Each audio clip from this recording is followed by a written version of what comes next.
Hello दोस्तों, आज हम पढ़ेंगे केमिस्ट्री रसायन विज्ञान टॉप स्टडी। आज हम पढ़ेंगे द्रव और द्रव्य में आज अंतर पढ़ेंगे। दोनों में अंतर होता क्या है। द्रव वह है जो स्थान घेरता है तथा जिसमें आयतन और द्रव्यमान होता है। द्रव की तीन भौतिक अवस्था होती हैं: ठोस, द्रव, गैस। द्रव एक ऐसा द्रव तथा गैस को लिक्विड अवस्था भी कहते हैं, या तरल अवस्था बोलते हैं, या लिक्विड अवस्था, क्योंकि द्रव तथा गैस दोनों में बहने की क्षमता होती है, गुण होता है। द्रव की मुख्य भौतिक अवस्थाएं तीन होती हैं: गैस, ठोस और द्रव। गैस क्या होता है कि इस अवस्था में द्रव के कणों के मध्य आकर्षण बल कम होता है और उनकी गतिज ऊर्जा अधिक होती है। आकर्षण बल कम होता है और गतिज ऊर्जा कम होती है।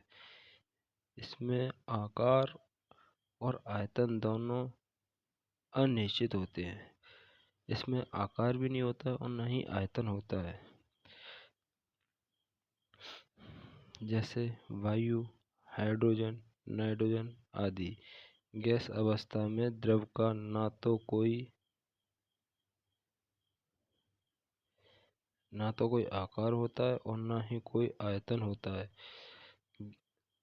मतलब कि इसे किसी पात्र में रखोगे या किसी वेसल में रखोगे तो ये पूरे गैस के जितने भी कण हैं वो सभी उसको अंदर फैल जाएंगे। तो इसलिए इसका आकार भी निश्चित नहीं होता और नहीं इसका आयतन निश्चित होता है।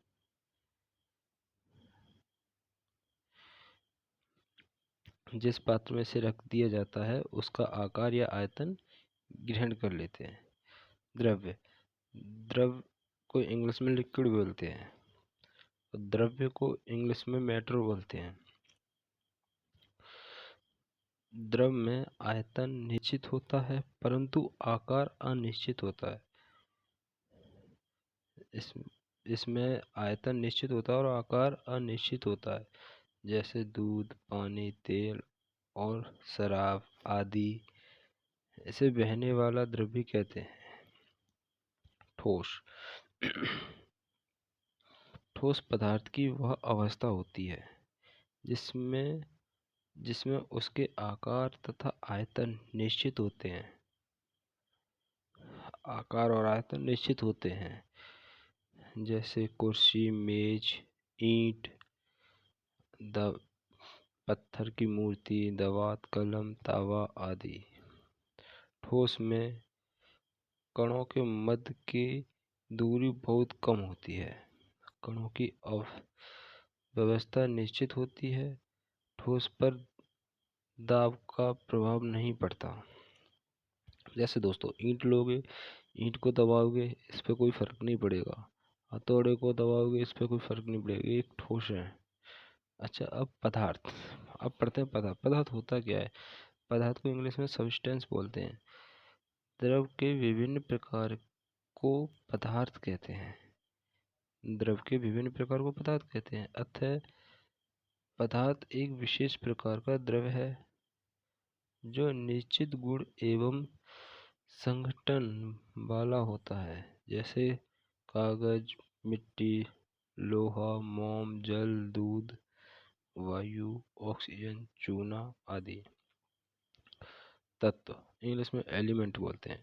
वह पदार्थ जो केवल एक ही प्रकार के परमाणुओं से मिलकर बना होता है। जैसे H, हाइड्रोजन, सोना, तावा आदि। अब पढ़ते हैं परमाणु को इंग्लिश में कहते हैं एटम। किसी तत्व का वह सूक्ष्मतम कण जो स्वतंत्र अवस्था में नहीं रह सकता परंतु रासायनिक अभिक्रिया में भाग लेता है। मतलब कि स्वतंत्र अवस्था में नहीं रह सकता और रासायनिक अभिक्रिया में भाग लेता है। डाल्टन के अनुसार परमाणु अविभाज्य तथा अविभाज्य था, परंतु अलग अलग वैज्ञानिकों ने यह ज्ञात किया था कि परमाणु भी सूक्ष्म कणों से मिलकर बना होता है, जैसे इससे इलेक्ट्रॉन, प्रोटॉन और न्यूट्रॉन इसके मुख्य अयस्क हैं। अब प्रथम है परमाणु संख्या, एटॉमिक नंबर। किसी तत्व के परमाणु के नाभिक में उपस्थित इकाई धन आवेशों की कुल संख्या या उस तत्व के नाभिक में उपस्थित प्रोटॉनों की कुल संख्या को उस तत्व की परमाणु संख्या कहते हैं। इसे जेड से प्रदर्शित करते हैं। दोस्तों नहीं आया होगा समझ में आपको, मैं बताता हूँ। इसमें नाभिक में प्रोटॉनों की कुल संख्या, जिसने इसमें नाभिक होती है उसमें जितने भी प्रोटॉन होते हैं उसकी कुल संख्या, और कक्षाओं में इलेक्ट्रॉनों की कुल संख्या।